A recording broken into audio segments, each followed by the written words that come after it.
Diasco Foot, le miroir du football de la diaspora congolaise.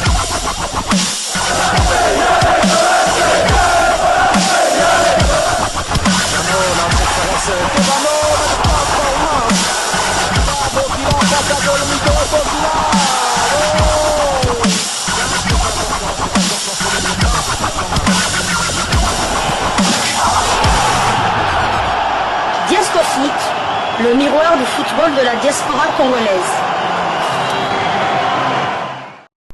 Vous êtes sur Diasco Foot, le miroir du football de la diaspora congolaise.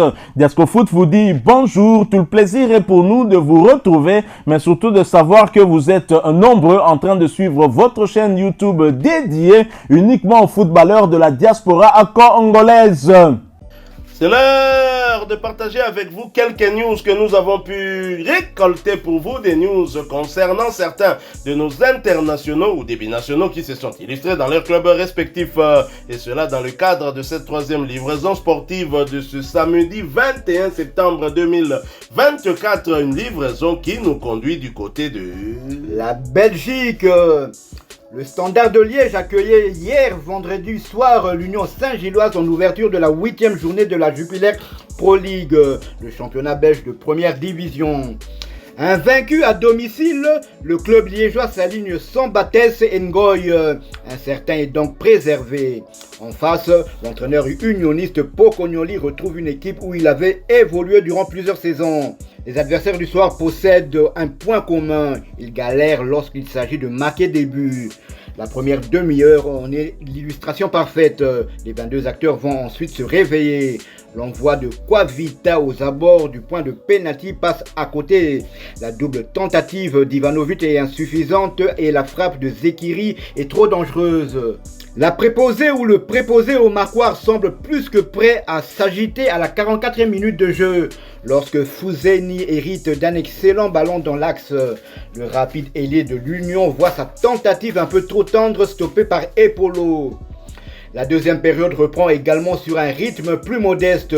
Maurice va toutefois être inquiété par une tête d'équerre.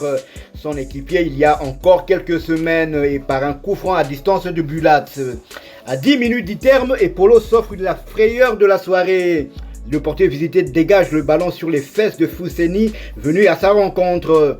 On entend les mouches voler durant quelques instants dans l'enfer de Sclessin, mais le ballon n'entre finalement pas dans la cage. Ça s'est joué à quelques centimètres. Malgré cette frayeur, le gardien belgo-congolais réalise son 6e clean sheet en 8 rencontres. C'est tout simplement exceptionnel. A noter enfin que Burgess aurait pu être exclu en début de deuxième mi-temps pour un tirage au maillot sur Benidja qui semblait prendre seul la direction du but unioniste. Pas de but donc et pas de vainqueur dans ce duel entre Liégeois et Bruxellois. Les hommes de Pocognoli alignant là un 4e match nul dans le début du championnat. Au classement général, le Standard est provisoirement 5e avec 12 points. Il compte 3 victoires, 2 nuls et 2 défaites. 4 buts marqués seulement et 3 encaissés. Union pointe au 11e rang avec 10 unités. Il compte 2 victoires, 4 nuls et 2 défaites. Du côté de l'Union, Noah Sadiki était titulaire et a disputé l'intégralité de la rencontre pour la 6e fois consécutive. Son temps de jeu cette saison est de 877 minutes sur les 967 de son club. 10 matchs joués sur 10 et il a délivré une passe décisive. Prochain match de l'Union Saint-Gilloise aura lieu le jeudi prochain en Turquie où ils affronteront Fenerbahçe dans le cadre de la première journée de la Liga Europa Nouvelle Formule. Mathieu Epolo, une fois de plus, a réalisé un clean sheet. Tout à fait bien qu'il a failli encaisser le but gag de la soirée, mais fort heureusement, les dieux étaient de son côté. Ce qui était un duel entre deux jeunes binationaux dont l'un a déjà choisi la République démocratique du Congo. Et Mathieu Epolo peut-être n'est pas loin de rejoindre la tanière, sait-on jamais en tout cas. Nous quittons la Belgique, nous n'allons pas très loin, nous allons du côté de l'Allemagne, en Allemagne où l'on jouait la 4e journée de Bundesliga, championnat allemand de première division. Samuel Essende mi-ange mi-démon n'a pas suffi à son équipe malgré son but. Le FC Augsbourg a été battu à domicile sur le score de 2 buts contre 3 hier, vendredi 20 septembre par Mayence.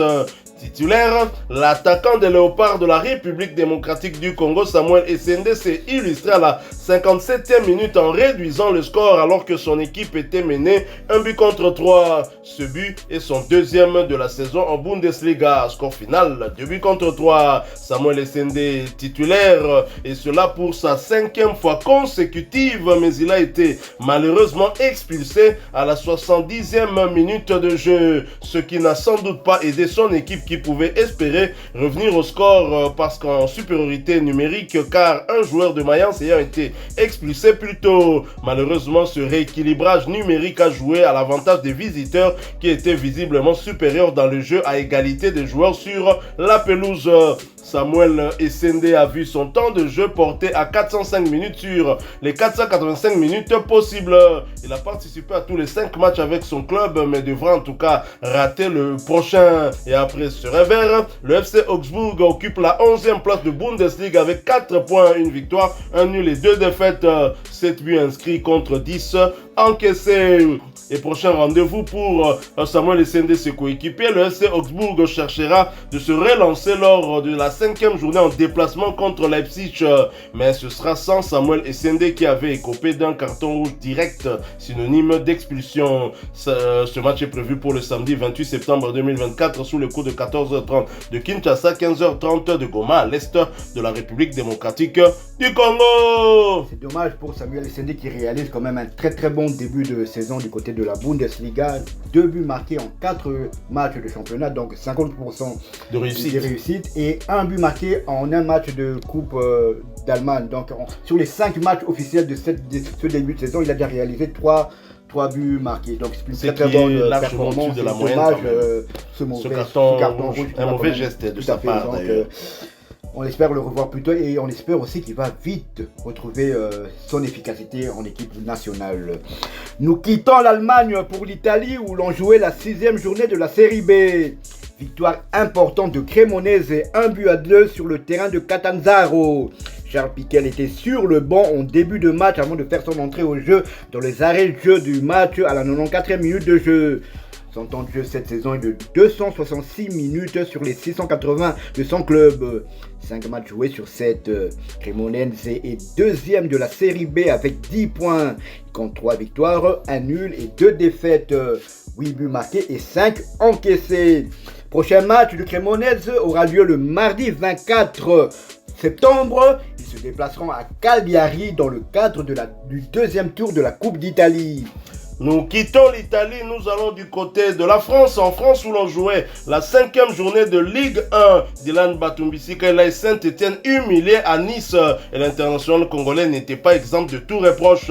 Score final 8-0, qui est un score plutôt salé au terme d'un match à oublier rapidement. Et le média français Foot Mercato, dans un article intitulé Ligue 1, Nice fracasse Saint-Etienne dans une soirée historique, nous donne le film de cette rencontre. Je vais donc le lire pour votre attention. Pour le match de ses 120 ans, l'OGC Nice a giflé Saint-Etienne 8-0 avec les 6 buts marqués en première période.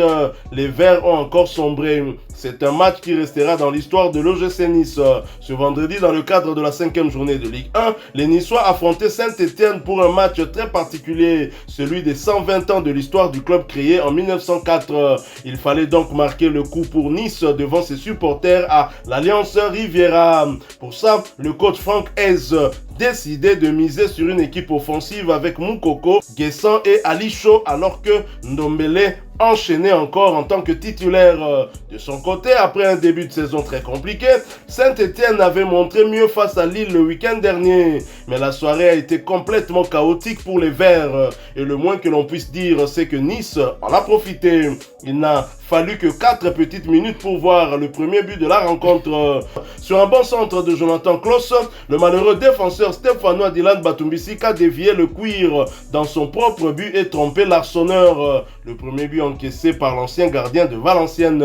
Le premier est d'une très longue série. Dans la foulée, après des placements défensifs manqués, l'ASSE encaissait un nouveau but. Cette fois, c'est Ndombele qui a allumé la cage seul à quelques mètres du but. 2-0, 8e sonné. La formation d'Olivier Dalloglio sombrait peu à peu et Nice en profitait. Et en très grande forme, Mohamed Ali Chaud, après un joli numéro, placé un enroulé imparable. 3-0, 24e. 2 minutes plus tard, sur une nouvelle contre-attaque éclair, Nice transperçait la défense des Verts. Younis Abdelhamid, en très grande souffrance, semblait à la rue. Et la dernière recrue Youssoufa Moukoko s'en allait de son but, son premier sous ses nouvelles couleurs. 4-0, 26e. De quoi enflammer son équipe qui continuait de dérouler pour s'offrir une rencontre historique.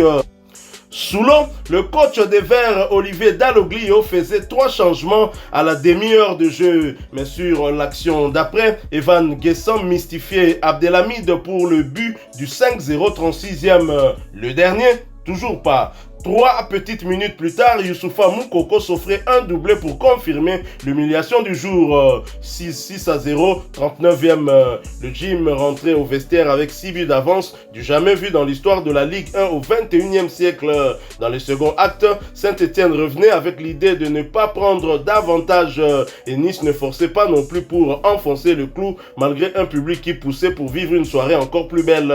Mais en fin de match, Sofiane Diop puis Pablo Rosario trouvaient le chemin défilé. 8-0, score final. Nice s'impose donc très largement et remonte à la 6e place du classement provisoire. Après la 5e journée, Saint-Etienne est 16e avec une différence de but de moins 14 et cela a peu compté pour la suite. Donc voilà, Saint-Etienne qui a sombré, mais au cours de ce match, vous l'avez compris, Dylan Batumbisik a été bien évidemment titulaire. Il a malheureusement inscrit ce but contre son camp à la 4e minute. Il a disputé l'intégralité de cette rencontre tout de même, et cela pour sa 5e fois consécutive, voyant son temps de jeu porté à 483 minutes sur les 483 minutes possibles. Il a donc participé à tous les 5 matchs avec son club.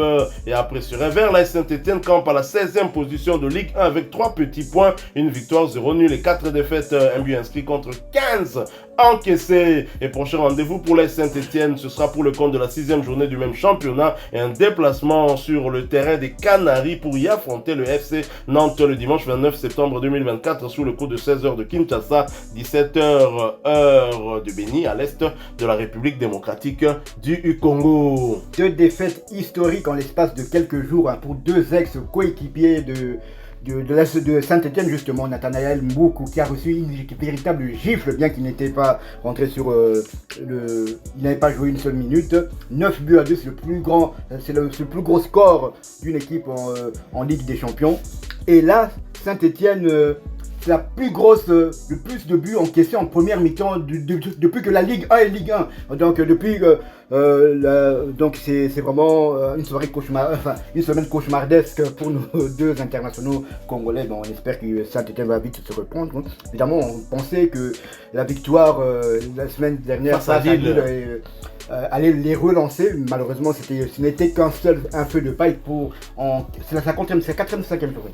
5e journée. La 5e journée. En 5 journées, ils n'ont marqué qu'un seul but et 4 défaites. Pour cette victoire. Donc, le mal est profond. Donc, ils ont un problème défensif, mais offensif aussi. Nous restons en France, mais nous quittons la Ligue 1 pour aller du côté de la Ligue 2, 2e division française, où l'on jouait également la 5e journée. Et premier clean sheet et première victoire pour Lionel Passinzawe Rodez lors de leur déplacement à 3. Score final, 0 but contre 3. Donc, ils se sont déplacés à 3 pour les battre 3-0.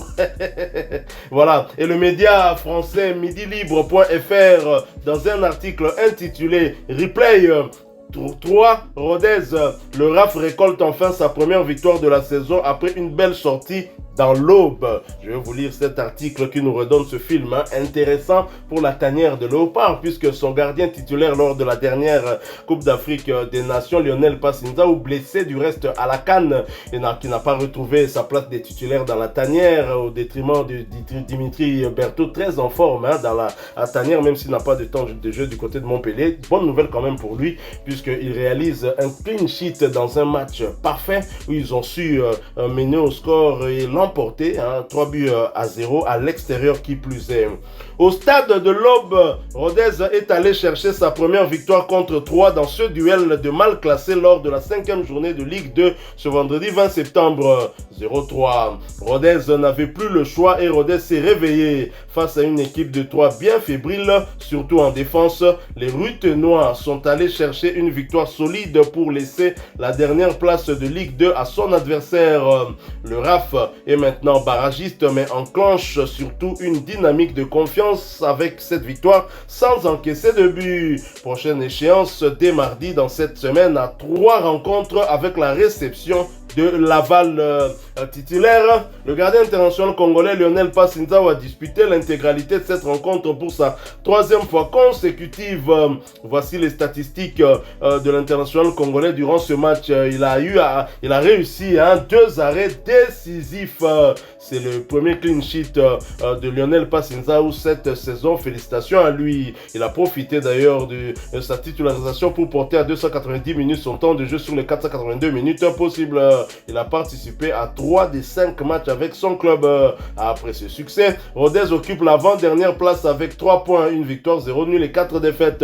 5 buts inscrits contre 7 encaissés. Et prochain rendez-vous pour les Ruthénois, ce sera pour le compte de la 6e journée du même championnat et la réception de Laval le mardi 24 septembre 2024 sous le coup de 19h30 de Kinshasa, 20h30 heure de Butembo à l'est de la République démocratique du Congo. Voilà qui met fin à cette 3e livraison sportive de ce samedi 21 septembre 2024. Si vous l'avez aimé, laissez-nous un maximum de j'aime. Merci de partager avec nous en commentaire votre point de vue. Abonnez-vous sur cette chaîne Diasco Foot. N'oubliez pas d'activer la petite cloche de notification histoire de ne plus rien manquer des prochains sujets que nous allons vous proposer. Encore une fois, nous souhaitons un heureux anniversaire à tous ceux qui sont nés certains 21 septembre et plus particulièrement à John Lomponda du côté des États-Unis dans l'état de Iowa, un de nos abonnés les plus fidèles. Et une fois de plus, merci à vous avec espoir de vous retrouver bientôt dans un autre sujet d'actualité. En attendant, portez-vous bien et Diasco Foot vous dit au revoir.